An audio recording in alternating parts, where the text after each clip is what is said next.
প্রকুশলী সংস্থা আইপ্যাকের অফিস থেকে নাকি অনেক নথি গায়েব হয়ে গেছে, চুরির অভিযোগ ইডির বিরুদ্ধে। সোমরাজের সঙ্গে কথা বলবো। এই সংঘাত, চরম সংঘাত, একেবারে নজিরবিহীন সংঘাত, সেই সংঘাতের মধ্যে যদি সত্যি বেহাত হয়ে থাকে এই দলীয় তৃণমূলের বিভিন্ন নথিপত্র, তাহলে নির্বাচনে কি প্রভাব পড়তে পারে? দেখো, নির্বাচনে শুধু প্রভাব নয়, নির্বাচনে এটা একটা প্রচারের হাতিয়ার হবে তৃণমূল কংগ্রেসের কাছে। তার কারণ তৃণমূল কংগ্রেস এবার এই অভিযোগ নিয়ে সরব হবে যে বিজেপি কেন্দ্রীয় তদন্তকারী সংস্থাকে কাজে লাগিয়ে তাদের নির্বাচনের নথি চুরি করছে। এটাই এবার তৃণমূল কংগ্রেসের কাছে ভোটের প্রচারের বিষয়বস্তু হয়ে দাঁড়াবে, যেটা মমতা বন্দ্যোপাধ্যায় কার্যত ইঙ্গিত দিয়ে দিলেন যে নথি চুরি করা হয়েছে তৃণমূল কংগ্রেসের 2026-এর বিধানসভা ভোটের সম্ভাব্য প্রার্থীদের তালিকা চুরি করে নেওয়া হচ্ছে। অর্থাৎ যে ভোট আর মাত্র কয়েক মাস বাকি রয়েছে, নির্বাচন কমিশন ভোটের প্রস্তুতি নিয়ে রেখেছে, সেইখানেই মমতা বন্দ্যোপাধ্যায়ের এই বিস্ফোরক অভিযোগ। এখনো পর্যন্ত যে ক্ষেত্রে ইডির তরফে কোনো আনুষ্ঠানিক বিবৃতি নেই কেন এই অভিযান, ফলে এটা নিশ্চিত যে এই অভিযোগকে সামনে রেখে মমতা বন্দ্যোপাধ্যায় তার সুর আরো তুলবেন। আর এটাও স্পষ্ট যে এই বিষয়কে সামনে রেখে আর তার সঙ্গে যুক্ত হবে এসআইআর, এই দুটি বিষয়কে সামনে রেখে দিল্লিতে এবার আন্দোলন করতে যাবেন মমতা বন্দ্যোপাধ্যায়। আজ কিন্তু সেই ইঙ্গিত দিয়ে দিলেন। অর্থাৎ রাজ্যের বিধানসভা নির্বাচনের আগে একথা বিষয় অবশ্যই নিশ্চিত যে দুই ইস্যুকে সামনে রেখে এবার মমতা বন্দ্যোপাধ্যায় দিল্লিতেও আন্দোলন করবেন। রাজ্যে আন্দোলন ইতিমধ্যেই শুরু হয়েছে। এক আন্দোলনের ঘোষণা করেছেন আজকে বিকেল 4টে থেকে ব্লকে ব্লকে কলকাতা শহর বিভিন্ন রাজ্যের বিভিন্ন জেলায় ব্লকে ব্লকে তৃণমূলের প্রতিবাদ কর্মসূচির কথা ঘোষণা করলেন মুখ্যমন্ত্রী মমতা বন্দ্যোপাধ্যায়। বিকেল 4টের সময় সব ব্লকে ব্লকে যারা এসআইআর এর কাজে যুক্ত এসআইআর করবেন, বাদ বাকি সংগঠনে যারা আছে সারা বাংলায় সব ব্লকে ব্লকে সব ওয়ার্ডে ওয়ার্ডে এই প্রতিবাদী মিছিল হবে। বিজেপির এই তৃণমূল কংগ্রেসকে অ্যাটাক করার এবং বিজেপির এই চুরির বিরুদ্ধে, এই ডাকাতির বিরুদ্ধে, এই লুটের বিরুদ্ধে আর কিছুক্ষণ তারপরেই তৃণমূলের প্রতিবাদ কর্মসূচি বিকেল 4টের সময়, বিকেল 4টে থেকে রাজ্যের বিভিন্ন জেলায় জেলায় তৃণমূলের প্রতিবাদ কর্মসূচি। আর সেই কর্মসূচির কথা ঘোষণা করলেন মুখ্যমন্ত্রী মমতা বন্দ্যোপাধ্যায়। রাজনৈতিকভাবে 26-এর নির্বাচনের আগে এই ইস্যু আগামী দিনে ইডি সমস্ত বেহাত করেছে, এটা কতটা কাজে লাগাবে তৃণমূল? সোমরাজের সঙ্গে কথা বলবো। সোমরাজ,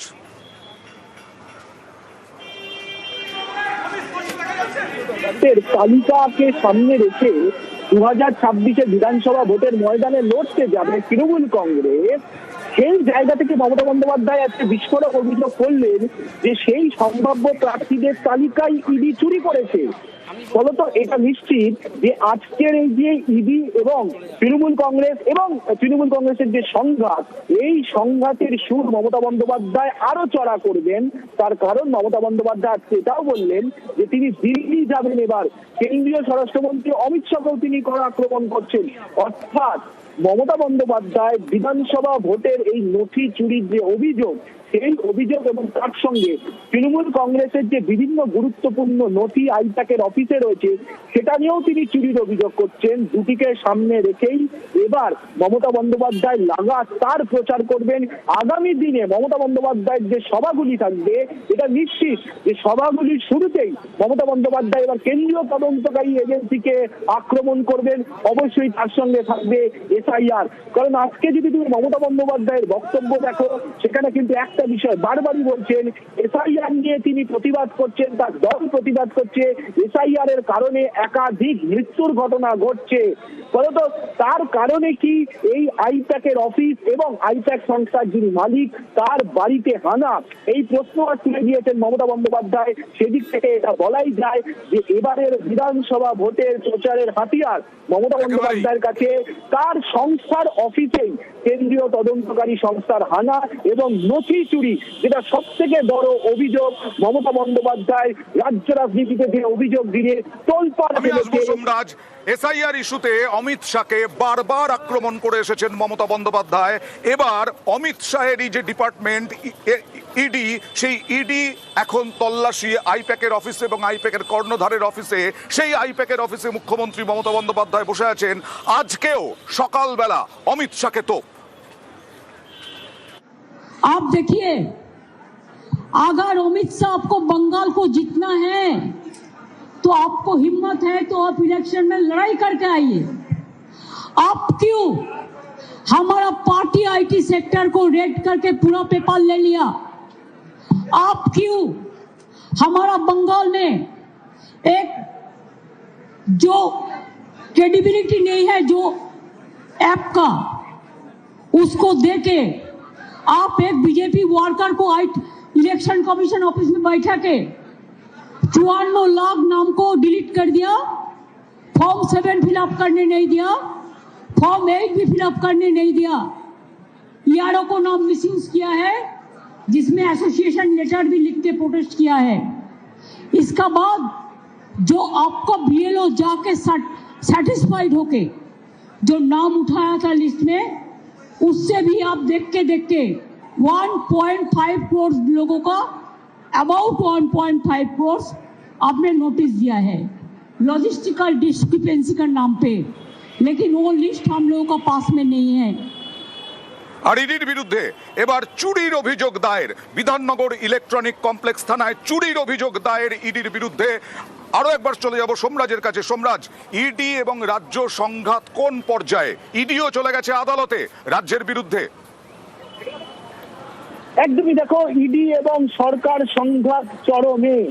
এই সংঘাতের ইতিহাস আমরা এর আগেও দেখেছিলাম, তখন সিবিআই এর সঙ্গে সংঘাত হয়েছিল রাজ্য সরকারের। আর এবার ইডির সঙ্গে সংঘাতে সরাসরি জড়িয়ে পড়লো রাজ্য সরকার এবং তার সঙ্গে তৃণমূল কংগ্রেস। তার কারণ অভিযোগ তোলা হয়েছে নথি চুরির। ইডির বিরুদ্ধে এফআইআর হচ্ছে, সেই এফআইআর করা হচ্ছে তৃণমূল কংগ্রেসের তরফে, বিধাননগর পুলিশ কমিশনারেটের তরফেও এই অভিযোগ করা হবে, আইপ্যাকের তরফেও এই অভিযোগ করা হবে। 2 থেকে 3টি অভিযোগ ইডির বিরুদ্ধে হতে চলেছে। ইতিমধ্যেই তার সবুজ সংকেত এসে গেছে বলে আমরা সূত্র মারফত জানতে পারছি।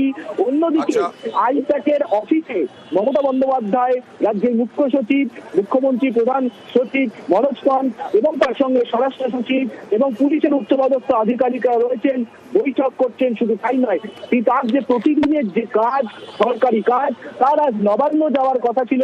নবান্নে কিছু শিডিউল মিটিং ছিল মমতা বন্দ্যোপাধ্যায়ের, এবং সেই শিডিউল মিটিংগুলি মমতা বন্দ্যোপাধ্যায় সেরে নিচ্ছেন আইপ্যাকের অফিসে।